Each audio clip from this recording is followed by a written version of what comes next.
Hello, I'm Elise Vance, the author of the channel Borrowed Lives, and I offer you fascinating stories. Like and subscribe to my channel. The hired help dines in the scullery. For a brief second, I genuinely assumed my ears were playing tricks on me. The atmosphere in the boathouse was chaotic. Children were jumping off the pier into the bay. Someone had classic acoustic rock blaring through a portable sound system. My brother-in-law was in a heated debate near the grill about coastal zoning laws. It was the classic kind of multi-generational seaside gathering where 15 distinct conversations overlapped at once. Then I caught sight of the flimsy paper plate in Chloe's hand, and the reality set in. I hadn't misheard a single word. She was addressing me directly. Chloe, my husband's daughter. The girl whose upbringing I'd spent 11 years supporting. She held out the plate with a smirk, not a warm smile, but that precise, sharp look people wear right before they deliver a cheap shot for an audience. The hired help dines in the scullery, she repeated, her tone dripping with mock delight. The entire picnic table exploded into laughter. Even a few relatives who looked noticeably uncomfortable forced a laugh anyway. You know how that goes. People don't always laugh because something is clever, they laugh to avoid becoming the next target. I stood paralyzed, holding a heavy ceramic bowl of grilled vegetable salad. Just standing there, trying to process the sudden cruelty. We were celebrating at my mother-in-law Eleanor's waterfront home on Puget Sound, just outside Anacortes, Washington. It was a crisp, sun-drenched July afternoon. The sky was entirely cloudless, and the ocean mirrored the bright blue above. It's fascinating how a backdrop can look picture-perfect at the exact moment your dignity gets dismantled. I looked over at my husband. David was seated 4 chairs down. I wasn't expecting an uproar. I didn't need him to throw a punch. I just expected a simple line of defense. Anything. Chloe was 23 years old. Old enough to understand elementary manners. Old enough to be corrected by her father. I waited. David picked up his fork and took another bite of cedar plank salmon. Then another.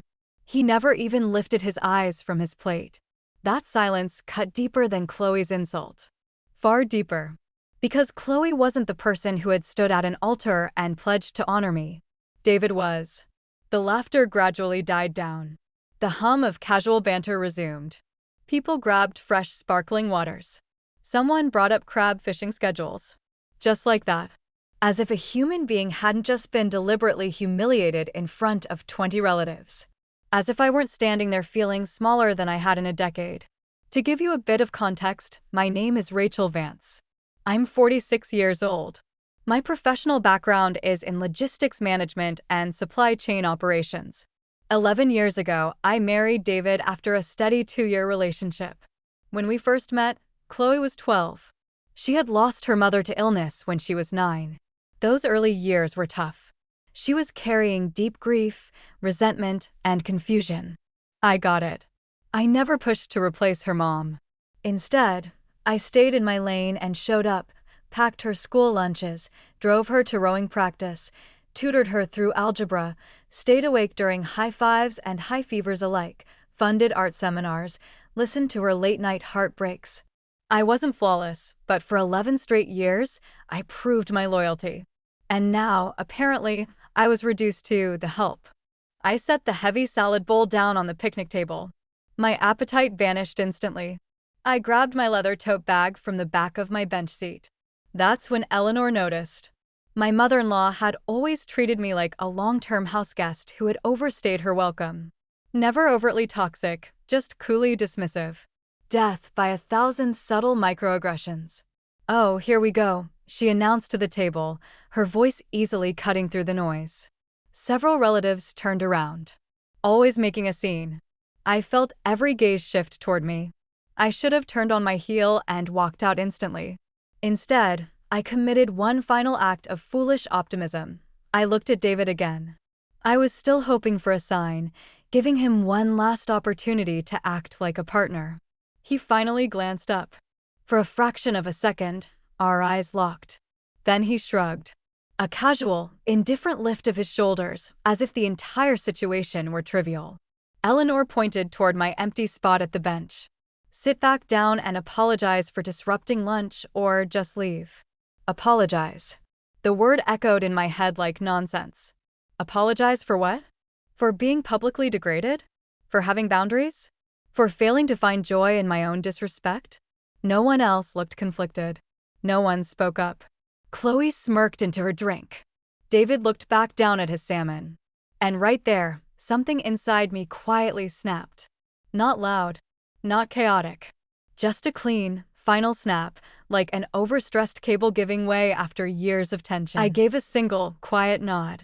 Understood. That was it. No yelling. No crying. No dramatic exit speech. I turned around and walked away. Behind me, I caught Eleanor scoffing about attention-seeking drama. Someone snickered. The gravel crunching under my shoes was the only sound accompanying me across the long driveway. My hands were trembling violently by the time I pulled open the door to my crossover SUV. I sat in the driver's seat for a long while, staring through the windshield at the pine trees framing the water. My phone vibrated in my palm. A text from David. No remorse. No question about my well-being. Just 4 words. Get back in here. I stared at the screen. Then I powered the device completely off. The drive back to our home near Eugene took nearly 4 hours, plenty of time to think, and plenty of time to confront memories I had spent years sweeping under the rug. Chloe rolling her eyes every time I gave input on dinner plans. Eleanor introducing me as David's companion at community events instead of using my name. Family photo albums where I was always positioned on the far edge, easily croppable. Holiday schedules planned entirely around everyone else's convenience, without a single thought for mine. Comments written off as harmless banter. Small, insidious moments. Individually minor, but collectively crushing. By the time I reached our house, night had settled over the neighborhood. The dark interior felt eerily empty. I walked through every room, the kitchen, the home office, the primary bedroom David and I shared. For the first time, I didn't see a home built on mutual love. I saw a structure maintained almost single-handedly by my unrewarded labor. What nobody in that family grasped was just how much of their daily stability quietly depended on my professional skill set. For nearly a decade, I had been running the back-end operations for Vance Coastal Freight, David's regional shipping and trucking venture. I oversaw compliance, fleet maintenance schedules, vendor contracts, corporate tax filings, insurance policies, payroll systems, and driver certifications. Most clients and employees assumed David ran the whole show single-handedly. I never bothered to correct them. I didn't care about public accolades, or at least I thought I didn't. Around midnight, I pulled up my laptop at the kitchen counter. I sat motionless in front of the illuminated screen for 20 minutes. Then I booked a one-way flight to Savannah, Georgia, departing at 6:30 a.m. The booking notification hit my inbox seconds later. My chest tightened. A surge of fear hit me, closely followed by a wave of lingering guilt. I briefly wondered if I was ruining my life over a single weekend incident. Then the image flashed in my mind again, the flimsy paper plate, the smug expression, the cruel punchline about the help. The breaking point hadn't happened today. Today was just the moment I finally woke up to it. I spent the next 3 hours gathering essential documents, securing my personal accounts, changing passwords on files that belonged solely to me, and drafting one final formal communication. At 4:50 a.m., I scheduled it to send on Monday morning. Then I zipped my suitcase shut. As the sun began to warm the horizon, I locked the front door behind me. Nobody was calling to ask me to stay. Nobody was checking to see if I was safe. Nobody even realized I had crossed the threshold for the last time. I started the engine, backed out of the driveway, and drove toward the airport. Hours later, as the plane climbed high above the clouds, my scheduled email remained quietly queued in my outbox. All it said was, "Effective immediately, I hereby tender my resignation from Vance Coastal Freight." I woke up the following morning in a sunlit hotel room overlooking Savannah's historic riverfront. For a brief instant, confusion set in. The room was calm, filled only with the distant hum of riverboats outside. Then the reality of the past 48 hours came crashing back. The gathering. Chloe. The paper plate. David chewing his dinner while his adult daughter publicly stripped me of my dignity. I reached for my phone on the nightstand. 38 missed calls, 26 text messages. Nearly all of them were from David, with a handful from Eleanor. Not a single message contained an apology. The first text read, "Where are you?" The second, "This isn't funny, Rachel." The third, "Pick up the phone right now." A cold laugh escaped my throat. After 11 years of being treated like background noise, it was astonishing how urgent my presence became the moment I simply vanished. I put the phone down and walked to the balcony window. Savannah was vibrant in the morning light. Moss-draped oaks lined the streets, riverboats glided along the water, and people were enjoying peaceful morning strolls. No one here knew who I was. No one expected me to fix their problems. For the first time in a decade, I felt like I could actually draw a deep breath. At 9:15 a.m., my phone chimed again. David. I considered ignoring it, but then I slid the screen to answer. Hello. A second of tense silence passed before his voice came through. Where on earth are you? I leaned against the glass. Good morning to you too, David. Rachel, cut this out right now. Not, are you okay? Not, I'm sorry. Not, can we talk about what happened? Just an order to stop, as if my self-respect were merely a temporary inconvenience he needed to manage. I'm not cutting anything out, I replied steadily. You threw a fit and walked out. No, David. I left. There's a profound difference. He completely missed the distinction. You embarrassed the entire family. I let out another disbelieving laugh. I embarrassed everyone? You truly believe I was the source of embarrassment back there? That's not what I'm saying, he snapped. It sounds precisely like what you're saying. He paused, lowering his tone slightly, trying to sound reasonable. Chloe was just making a harmless joke. She didn't mean anything by it. I closed my eyes. The familiar shield. For over a decade, Chloe had said and done whatever she pleased, and someone was always right there to craft an excuse for her. She's grieving. She's stressed. She's sensitive. She's navigating young adulthood. Funny how no one ever paused to ask if I was tired of being her punching bag. She is 23 years old, David, I said calmly. Not 13. Rachel. No, I cut him off sharply, a rare move for me, but the timid version of myself was gone. I gave 11 years of my life to supporting that girl. David sighed deeply into the receiver. You always blow things out of proportion. That single sentence hit with crushing clarity. It summarized 11 years of marriage in 7 words. Every ignored comment, every subtle disrespect, every family dinner where I was treated like a hired coordinator. To him, none of it mattered, simply because he wasn't the one absorbing the hits. I'm hanging up now, David. Rachel, wait. I disconnected the call. Then, with a steady hand, I blocked his number. My palm shook slightly as I placed the phone down. Even when you know walking away is the only choice, the heart doesn't unlearn love instantly. I spent the next few days establishing a quiet routine in Savannah. I leased a small, bright furnished apartment in the historic district. Nothing extravagant, just a private space with high ceilings and a view of a leafy square. I stocked the fridge, found a local coffee shop, took long walks down to the river, and tried to picture what a life built entirely on my own terms might look like. The hardest part wasn't the silence or the solitude. The hardest part was the nagging self-doubt that crept in late at night. Every morning, I woke up questioning whether I had overreacted. Was Eleanor right? Was I being dramatic? Should I have swallowed my pride, stayed at the boathouse, and tried to talk it out yet again? Then the vivid memory would rush back. Chloe's mocking smirk, the room's cruel laughter, and my husband staring blankly at his plate while he chewed his food. And just like that, the guilt melted away. Monday morning arrived. At precisely 8:01 a.m., my formal resignation landed in the inbox of David, our operations managers, and our corporate legal counsel. By 8:15 a.m., my email app lit up with urgent notifications. Missed calls stacked up on my secondary burner line.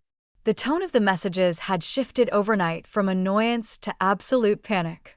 Because Vance Coastal Freight wasn't just David's company. It was an intricate machine that I had spent 11 years quietly keeping operational. When a complex engine runs smoothly for a long time, people assume it runs itself. Around noon, I received a call from Marcus Vance, the firm's senior dispatcher and a person I had worked closely with for 6 years. "Rachel? Is that really you?" he blurted out as soon as I picked up. "Hello, Marcus." "Thank God. What on earth is happening? Did you really step down?" "I did, Marcus." A heavy silence fell over the line. Then he spoke in a tone that made me sit upright. "Rachel, the freight dispatch system completely crashed this morning." I frowned. That shouldn't have happened. The automated routing scripts are supposed to run independently. Unless, then the realization hit me. The software authorization security protocols were linked to specific administrative credentials that only I possessed and updated. The company had ignored months of notifications to assign a secondary administrator, despite my repeated warnings. "The drivers are stuck at the regional terminal," Marcus continued, his voice strained. "Nobody can generate the bills of lading or access the client delivery portals. Nobody even knows the master database login." Of course they didn't, because no one had ever bothered to sit down and learn the technical infrastructure. Why bother understanding how the engine works when Rachel is always in the background keeping it oiled? By Wednesday, the administrative breakdown had escalated into full-blown chaos. Marcus called every few hours with fresh disasters: unpaid port compliance fees, frozen vendor accounts, missing driver safety certifications, and expired transport permits. Small, vital tasks I had managed behind the scenes for years were now coming to light only because they were failing. By Thursday morning, the situation turned almost absurd. One major regional supplier threatened to pull their contract over delayed invoices, while an overdue state transit audit was looming. Nobody knew where the physical compliance binders were archived because no one had ever thought to ask. They simply assumed the quiet woman in the back office had it under control. Thursday afternoon delivered the biggest shock of all. Marcus called again, his voice barely above a whisper. "Rachel, you won't believe what just happened in the executive meeting." "Try me, Marcus." The corporate attorney pulled the original incorporation filings for the freight division. My heart did a slow, deliberate drop. I already knew what he was about to say. David, apparently, had forgotten. "What did they find?" I asked evenly. "David just realized you own 40% of Vance Coastal Freight." I stared out my apartment window at the oak trees swaying in the afternoon breeze. A dry laugh escaped my lips. Years ago, I had injected a significant payout from my early career investments into David's fledgling enterprise to keep it afloat during a major cash flow crisis. The legally binding equity documents were filed, sealed, and completely legitimate. But when you treat someone like unpaid background staff for over a decade, you tend to forget they hold genuine power in the room. David had spent 11 years believing he was the sole captain of the ship. Reality was presenting a very different ledger. Marcus lowered his voice even further. "Rachel, Eleanor and David are telling everyone you're doing this intentionally to destroy the family." I smiled bitterly. "Of course they are. What are you going to do?" I looked out at the golden sunlight filtering through the canopy. "I honestly don't know yet, Marcus." And that was the absolute truth. Because while scorched earth revenge sounds cathartic in theory, real life requires cooler heads. I wasn't interested in destroying anyone's livelihood. I simply wanted them to recognize the true weight of what they had taken for granted. Later that evening, an email arrived from the firm's legal representative. It was brief, stiff, and completely unexpected. "Mrs. Vance," it read, "I have been formally advised that you are exercising your right as a major shareholder to request a comprehensive financial and operational audit of Vance Coastal Freight." I stared at the text on the screen, then slowly leaned back against my chair. This was no longer just about stepping away. It was about what might come to light once the books were opened. I spent 2 days trying to talk myself out of proceeding. That might sound strange to anyone looking in from the outside. Most people hear the word audit and picture someone eagerly sharpening their knives, waiting to uncover dirty secrets. That wasn't me. I was exhausted. Exhausted from standing up for myself, exhausted from holding things together, and thoroughly exhausted from dealing with people who only noticed my existence once I stopped catering to them. But every time I reached for my laptop to withdraw the audit request, another frantic call or hostile message would arrive. And eventually, a quiet reality settled in. If I walked away now without looking, I would spend the rest of my life wondering what was hidden behind those closed doors. So on Friday morning, seated at a corner table in a quiet cafe near Forsyth Park, I logged into the company's cloud database and began reviewing the records. Outside, people were sipping cold brews and walking their dogs under the Spanish moss. Inside, my past life was unraveling line by line. The first few hours showed standard operational flow, diesel receipts, driver stipends, routine fleet maintenance. Nothing out of the ordinary. Then I spotted an unfamiliar sub-account marked under miscellaneous executive expenses. Small sums initially, $400 here, $600 there. Nothing that would trigger an automated fraud flag individually. But when I ran a cross-reference query across the last 3 years, those small sums stacked up into a staggering figure. I spent all of Saturday cross-checking invoices. By Sunday afternoon, my dining table was covered in printed spreadsheets, bank ledgers, and highlighted receipts. It wasn't a movie-style embezzlement plot. No offshore accounts or hidden shell companies. The truth was far more mundane, and somehow much more disappointing. David had been systematically running his personal lifestyle through the company accounts. Weekend coastal retreats, high-end dinners, country club dues, maintenance for his private motorboat, the classic slippery slope of a business owner who convinces himself he'll settle the tab later, but never actually does. Then I uncovered Chloe's paper trail. My chest felt hollow. Unlike David's subtle accounting tricks, Chloe's expenses weren't hidden at all.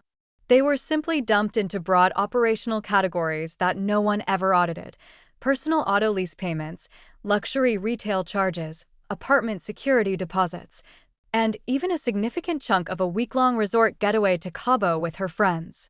For years, I had assumed David was supporting her out of his personal income. He hadn't been. The company, and by extension, my 40% stake, had been quietly subsidizing Chloe's lifestyle while she treated me like unpaid help. I pushed my chair back and stepped onto the balcony. The evening breeze felt cool against my face, but my hands were burning with frustration. The bitter irony hit hard. The very person who made a joke about me eating in the kitchen was living off the fruits of my labor. On Monday morning, I called Arthur Pendleton, a retired forensic accountant and longtime professional mentor of mine. "Rachel?" Arthur answered warmly. "It's been a while." "Hi, Arthur. I need some advice." I laid out the entire situation: the boathouse incident, my sudden departure, the missing credentials, the equity dispute, and the paper trail I had uncovered over the weekend. When I finished, Arthur remained quiet for a long moment. Then he delivered a phrase that stopped me cold. "Rachel, you are still attempting to shield people who never stood up for you." The statement hit with brutal accuracy. Even while reviewing evidence of their exploitation, part of me had been searching for excuses to let them off the hook. "Maybe I should just drop the audit and sell my shares cheap to end it," I admitted softly. "Absolutely not," Arthur said firmly. "Complete the process. Families are not destroyed by the person who brings the truth to light, Rachel. They're broken by the secrets they build on." Over the next week, the administrative situation at Vance Coastal Freight degraded further. Marcus called me on Wednesday afternoon, laughing so hard he could barely catch his breath. "You won't believe this," he gasped. David managed to lock himself out of the master dispatch server entirely. Again?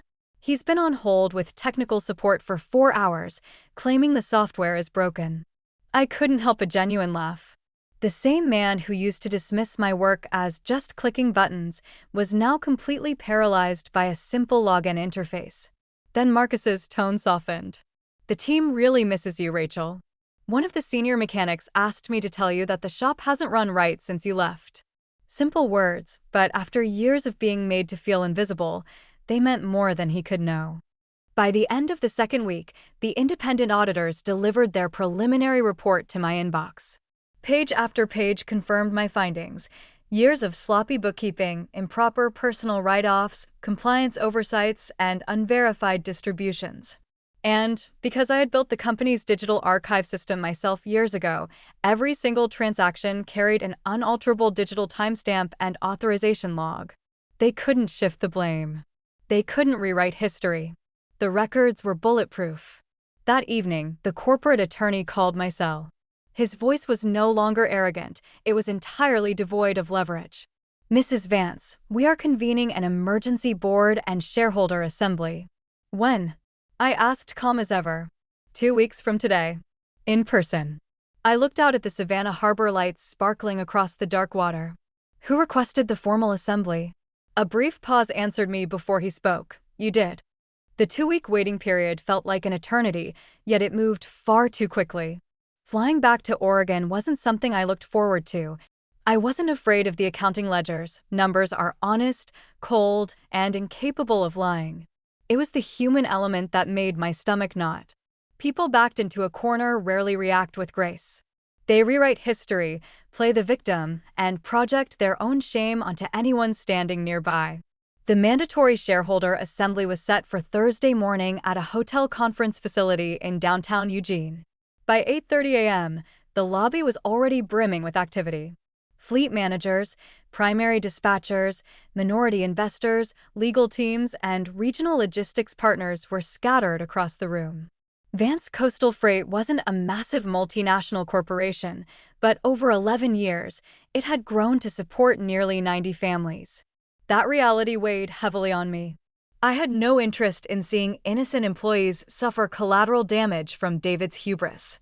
I slipped into the room quietly and took a seat toward the rear. At first, few people recognized me in my crisp, tailored suit and subdued expression. But as whispers rippled through the room, heads began to turn. Several long-term mechanics and office staff offered warm, supportive nods. One of the lead safety inspectors gave a small wave. I smiled back, feeling an unexpected wave of emotion. I had worked side by side with these people for over a decade. At 9 a.m. sharp, the legal counsel called the meeting to order. David sat at the main head table. He looked haggard, his suit slightly rumpled, with deep shadows dark under his eyes. For a fleeting second, a spark of pity flickered in my chest. Then I remembered the boathouse, the flippant shrug, the cold silence while his daughter mocked me, and the pity evaporated. Eleanor sat directly beside him, maintaining her icy posture and sharp chin, looking as though she still believed her disapproval alone could dictate the room's reality. Chloe sat 2 chairs down, aggressively staring at her phone with an air of profound boredom, blissfully ignorant of the storm about to break over her head. The lead auditor took the floor and opened the presentation slides on a large projection screen. The findings were laid out with relentless clarity: years of unauthorized personal expense reimbursements, misallocated company funds, and severe compliance oversights. David attempted to interject early on. "Those charges were legitimate business networking expenses," he asserted, his voice lacking its usual authority. The auditor didn't even argue. He simply clicked to the next slide, displaying itemized receipts for golf club upgrades, marine maintenance, and high-end resort bills. "These are categorized as personal, Mr. Vance." A collective murmur passed through the room. Then came the secondary breakdown: Chloe's personal charges billed directly to operational overhead. Vehicle leases, personal travel, retail purchases. The room shifted noticeably. People weren't just taking notes anymore. Their expressions hardened into disappointment and quiet anger. Chloe finally put her phone down, her cheeks flushing bright red as the entire room stared at her. Eleanor abruptly stood up, slamming her hand on the table. "This entire circus is nothing more than a bitter woman trying to ruin her family because her pride was hurt." The room fell dead silent. A few employees exchanged incredulous looks, and a senior office manager near the front openly rolled her eyes. If Rachel hadn't walked out on her responsibilities, none of these administrative issues would exist. Eleanor declared, looking around for support that simply wasn't there. Her outburst exposed everything. It wasn't about freight operations, accounting protocols, or corporate governance. To them, I was never a partner. I was a utility. A silent support beam meant to hold up their structure without ever complaining or asking for recognition. Suddenly, Marcus stood up from his chair near the sidewall. "I'd like to say something." David glared at him. "Sit down, Marcus." "No," Marcus said, his voice steady despite his visible nerves. "I've worked at this firm for 6 years. Most of us in this room know that Rachel built the systems that keep our trucks moving. She trained the team, handled emergency compliance at midnight, made sure paychecks cleared on time, and personally looked out for everyone here." Another supervisor stood up. "That's right. When my daughter was in the hospital, Rachel restructured my shift logs so I wouldn't lose pay. She covered our safety audits single-handedly," a third voice added from the back. One by one, staff members began speaking up, not with grand speeches, but with simple, undeniable facts about 11 years of quiet dedication. Across the room, Chloe pulled her knees together, looking genuinely small for the very first time.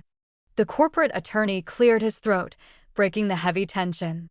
"Mrs. Vance, as a 40% equity holder who initiated this formal review, the floor is yours." Every eye in the auditorium turned toward the back row. I stood up slowly, keeping my movements deliberate.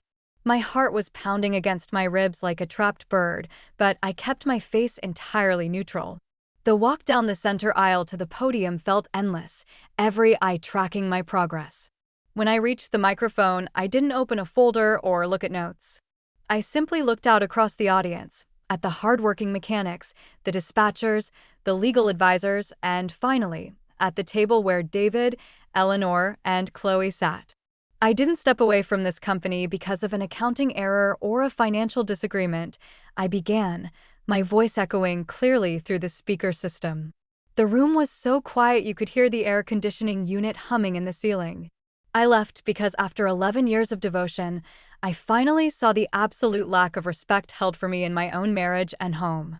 I locked eyes directly with Chloe. She immediately flinched and looked down at her hands. "The hired help dines in the scullery," I said, repeating the exact phrase, matching the cruel cadence she had used at the boathouse. A sharp, collective gasp rippled through the audience. The ugly, snobbish nature of the insult hung in the air like smoke. Nobody laughed. Nobody smiled. Nobody could defend it. Stripped of the casual family environment, the words sounded monstrous. I turned my gaze to David. "And you sat 3 chairs away, swallowed your food, and didn't utter a single word of defense."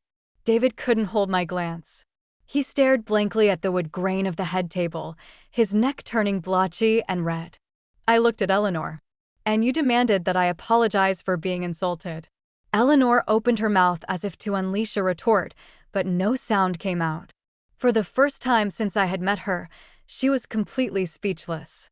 The undeniable truth had stripped away all her dismissive authority. "The accounting audit was never about seeking revenge," I continued, addressing the room at large. "It was simply about exposing the truth. You cannot claim to value a business while treating the person who maintains its foundation like an invisible servant." The corporate attorney took a step forward, his expression grave. "Mrs. Vance, regarding your 40% ownership stake, how do you wish to proceed with the board today?" The entire room held its breath. Nearly 100 people waited for my verdict. I took a slow, deep breath, knowing that my next words would alter the course of dozens of lives. "I am selling my equity," I declared firmly. A low murmur broke out. David looked up, his eyes wide with panic, likely assuming I was selling to an aggressive competitor who would dismantle the firm. "However," I added, checking the murmur instantly, "I will not be selling to an outside liquidator." Over the last 10 days, I have structured an internal buyout agreement with a trusted executive group comprised of our senior operations team and independent advisors. Relief washed over the faces of the staff members in the room. "This transition plan," I explained, "ensures that Vance Coastal Freight remains operational, protects every single employee's job, and enforces strict, mandatory financial oversight going forward. Mr. Vance will retain a minor managerial role, but his unilateral financial authority is officially terminated. Every major expense and operational decision will now require board approval." The attorney reviewed the signed framework documents in his hands and gave a sharp nod. "The proposed restructuring is legal, equitable, and fully binding. Real consequences." No chaotic collapse, no melodramatic ruin, just the firm, unyielding imposition of accountability. When the assembly was officially adjourned, the room slowly began to clear out. Staff members lined up to speak with me. One by one, they shook my hand, gave me tight hugs, and shared quiet words of gratitude. "Thank you for saving our jobs," Rachel, Marcus said, holding my hand tightly. "And thank you for everything you did for us when nobody was watching." Eventually, the conference hall emptied, leaving only a few people behind. Near the exit doors, Chloe stood alone, looking utterly lost. Chloe stood near the heavy wooden doors of the hall, shifting her weight nervously. I couldn't recall ever seeing her look so small or uncertain. Growing up, she had always worn an armor of entitlement and sharp indifference. Now, stripped of her audience and confronted with the cold reality of her actions, she looked lost. She took a hesitation step toward me, her eyes fixed on the floor. "Rachel?" I turned toward her, keeping my expression composed. "Yes, Chloe." For several seconds, silence stretched between us. She swallowed hard, struggling to find her voice. I don't really know how to say this." I didn't offer her a quick way out or fill the silence to make her feel comfortable. I simply waited. "I was awful to you," she murmured, tears welling at the corners of her eyes. "At the boathouse, and for a long time before that. You didn't deserve any of it." Looking at her, I suddenly saw flashes of the frightened 12-year-old I had met 11 years ago, the child who had lost her mother and built a thick fortress of anger to keep the world away. But she wasn't 12 anymore. She was an adult who had let that anger curdle into casual cruelty. "Why?" I asked softly, keeping my tone curious rather than accusatory. "Why did you treat me that way, Chloe?" The question hung in the air. She stared down at her shoes for so long I thought she might turn around and walk out. Finally, she let out a shaky breath. "Because it was easy," she admitted. The honesty of that answer was more crushing than any lingering anger. It was easy because no one had ever held her accountable. David had excused her, Eleanor had validated her, and I had swallowed my own hurt to keep the peace. Over 11 years, what started as teenage resentment had hardened into a habitual lack of respect. I thought. Chloe choked back a sob, wiping her cheek with the back of her hand. "I thought you would just always be there, no matter what I said." I nodded slowly, the final piece of the pattern clicking into place. "I know you did." She cried quietly then, not a dramatic, manipulative display, but the silent, heavy tears of someone realizing the true cost of something only after they've permanently broken it. She offered another apology, her voice trembling. I accepted her words, but I didn't offer cheap platitudes or tell her it was okay. It wasn't okay. Forgiveness is a personal journey, but trust is a structure that has to be rebuilt from the ground up over time. We said a quiet goodbye, both of us knowing that the dynamic we once had was gone forever. The following afternoon, I boarded a flight back to Savannah. As the plane rose through the clouds and turned eastward, the tension that had gripped my shoulders for weeks finally dissolved. When I arrived at my apartment in the historic district, it no longer felt like a temporary refuge. It felt like home. In the months that followed, I established a peaceful, fulfilling life. I started my own independent supply chain consulting practice, picking and choosing projects that challenged and fulfilled me.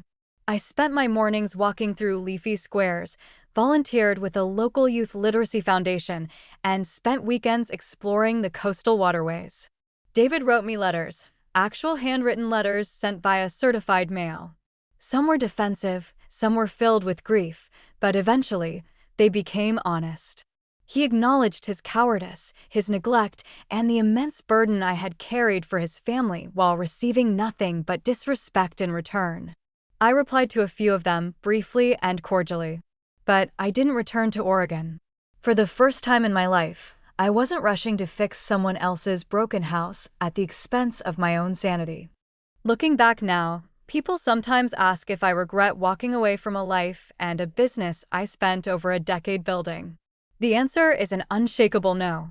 Not because the transition was painless, it wasn't. There were quiet evenings in the beginning filled with lingering grief, moments of deep uncertainty, and days when I mourned the marriage I thought I had. But staying in that environment would have required me to make a trade I was no longer willing to make, sacrificing my own self-respect to keep everyone else comfortable. The funny thing is, I never had to execute a grand, dramatic act of revenge. I didn't have to ruin lives, launch spiteful lawsuits, or make a scene. The truth handled all of that on its own. All I had to do was step out of the way, stop absorbing the damage, and let the bill for their own choices finally come due. And sometimes, simply standing up, walking out the door, and choosing yourself is more than enough. If this story resonates with you, perhaps you've experienced a moment where you realized your patience was being mistaken for weakness, or your kindness treated as an obligation. If so, I hope you remember that walking away isn't giving up. Sometimes it's the very first step toward reclaiming your life. Thank you for listening. Take good care of yourself, and I'll see you in the next story.